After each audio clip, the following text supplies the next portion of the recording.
Olá pessoal, tudo bem com vocês?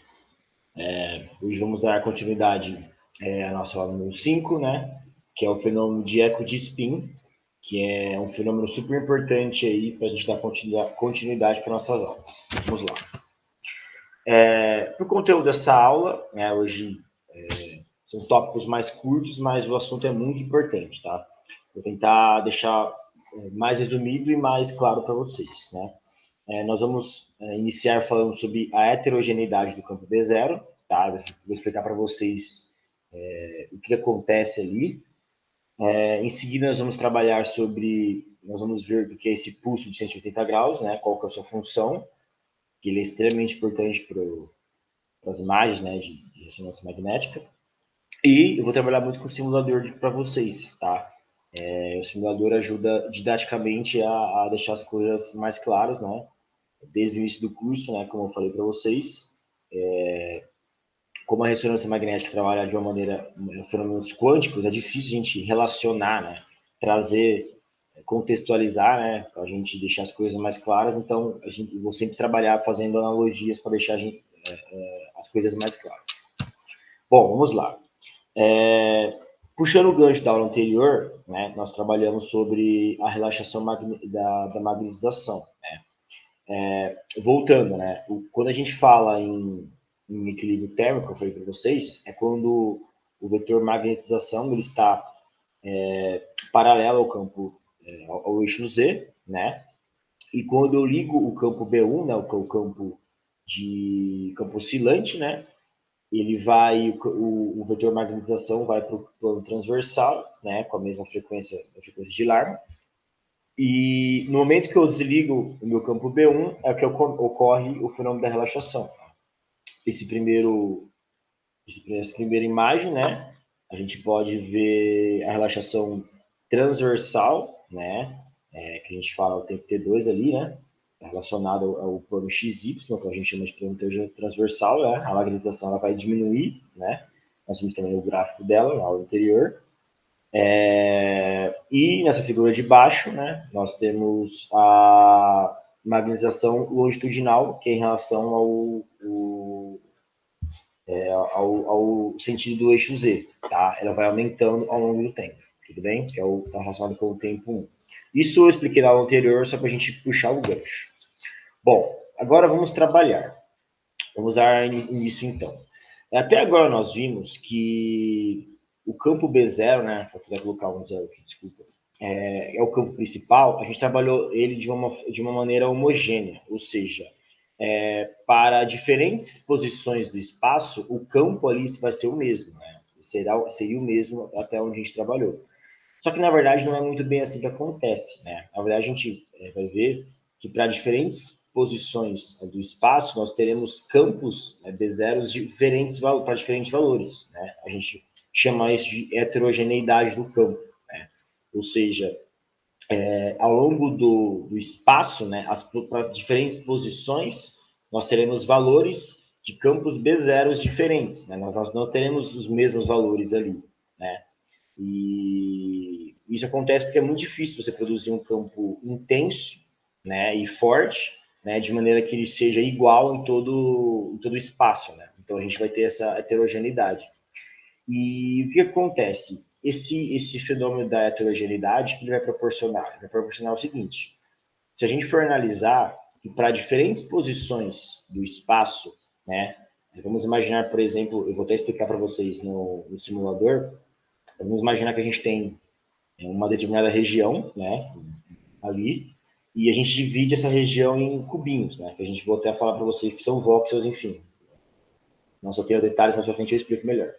A gente tem uma região e a gente divide essa região em cubos, né? Eu expliquei para vocês na aula anterior, vamos imaginar que nesse cubo tem uma ordem muito grande ali, né, de polos magnéticos, né? E a gente pode pegar como se fosse o somatório dele, né, a resultante, como o vetor magnetização, né, que eu expliquei na aula anterior.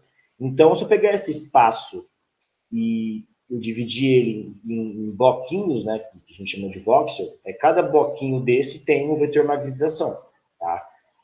Então, o que eu disse, se para cada diferente posição do espaço eu vou ter campos B0 diferentes, significa que para cada diferente posição do meu vetor magnetização, a frequência com que ele vai girar é diferente, né? E é isso que a gente vai ver, tá? Eu vou mostrar para vocês agora o simulador. E melhor, vamos lá. Então, aqui, o que eu quis dizer? Isso aqui representa o que eu quis falar para vocês, tá? Esse cubinho é como se representasse um voxel, tá? Que a gente chama um termo técnico na ressonância magnética. Se a gente for analisar, como eu falei para vocês, cada cubinho desses tem uma ordem muito grande de dipolo magnéticos aqui, tá? Esse vetor vermelho, nesse caso aqui, tá? Já explico também que são essas coisas diferentes. Nesse caso que representa a magnetização desse voxel, né, desse cubinho, a gente sabe que aqui dentro tem uma ordem muito grande de vetores de polos magnéticos e ele representa como se fosse o somatório dele, tá?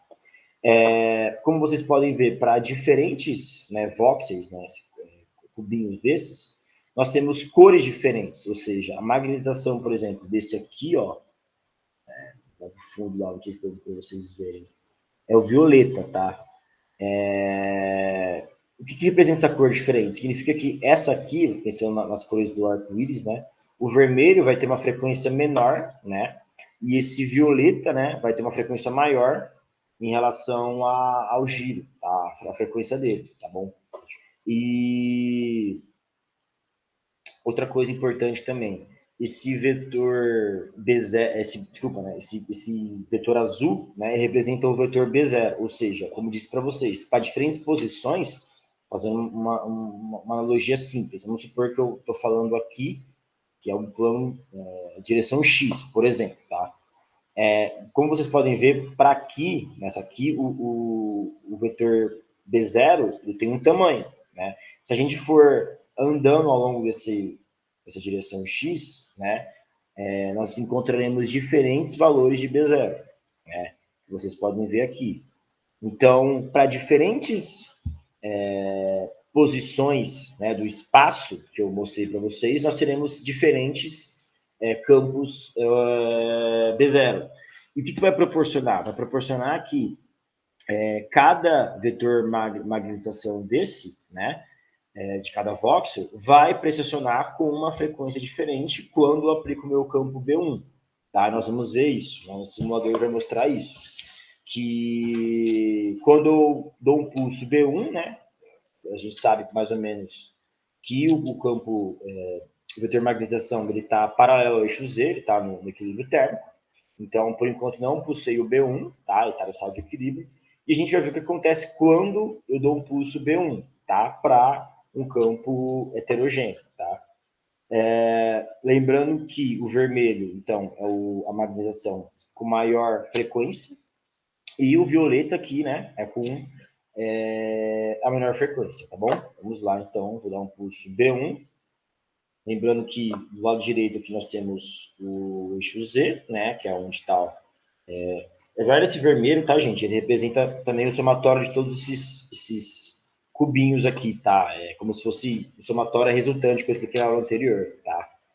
Lembrando que isso aqui é muito pequeno, tá? Eu só demonstrei para ficar mais didaticamente fácil, tá? Como se fosse um espaço ali de um tecido, por exemplo, né? Do corpo que está no campo na máquina de ressonância. E eu separei esses voxels, né? Para ficar, cada cubinho desse para ficar didaticamente mais fácil, né? Então, do lado direito, é como se fosse o somatório de todos esses dipolos, tá? Os polos, de magnetização. Então, vamos lá. Eu vou dar um pulso B1 e ver o que acontece. Ó, então, o que a gente pode perceber? Tá vendo esse violeta? Ele tem uma frequência maior, como eu falei para vocês, e o vermelho ele tem uma frequência menor, tá? Ou seja, essa simulação ele mostra para vocês que cada dipolo terá uma frequência diferente, tá? Vocês podem ver também, vou mostrar para vocês de novo. Esse vermelho ele vai diminuindo, né? Que é o vetor magnetização do tom transversal, ele vai diminuindo, né? No tom transversal. E vocês podem ver que para cada dipolo ali, nós teremos frequências diferentes, tá? Isso que vai proporcionar a heterogeneidade do campo, tudo bem? Nós vamos ver que dá para a gente ver mais coisas mais para frente, né? Que é em relação ao pulso B1, nós vamos dar continuidade, tá? Mas isso não é um fenômeno importante para a gente saber o porquê disso, né? E entender o que acontece, as consequências da heterogeneidade do campo, tudo bem?